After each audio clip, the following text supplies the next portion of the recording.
Երբ որ ես հասունացա մայրանալուն, բնությունը ինձ ասել էր, որ այլևս դուք boys to show, այլևս դիմել չեք կարող, իսկ եթե ավելի հստակ, այո, վերարտադրողական հորմոնը ամենակարևոր ինձ մոտ բացակայում էր իմ արդեն հասունացման փուլին, մայրանալու հասունացման փուլին։ Ես հանդիպեցի անանցանելի պատի ուղղակի, որ բավականին դառն էր, դժվար էր, չգիտես, մնաս կանգնած, փորձես վերլուծես կյանքդ, ինչ անես այս կետից ի վեր, երբ որ լսում ես պատասխանը, որ դուք այլևս ինքնուրույն երեխա ունենալ չեք կարող։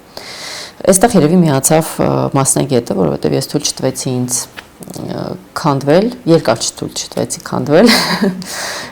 եւ պարզապես փորձեցի մի փոքր ավելի սենց խորքային վերլուծել առհասարակ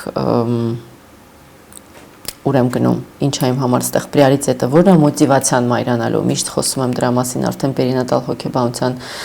ոլորտում, որ շատ կարևոր է, որ կանայք հասկանան, որն է մոտիվացիան, իրանք ուզում են պարտադիր երեխա ունենալ, որովհետև տենց պետք է, որովհետև բնությունն է թելադրում, այնքան տարբեր են լինում մոտիվները։ Հիմա չշեղվեմ ինձանից, ես փորձեցի դուրս բերել իմ համար մոտիվը որն էր, եւ երբ որ հասկացա, որ ինձ համար գերագույն մոտիվացիան այո այդ ներքին աճը ունենալն է, մայրանալն է, ներսումս արգանդումս երեխա ձևավորելն է, ինձ համար բոլոր ճանապարհները ընդունելի էին։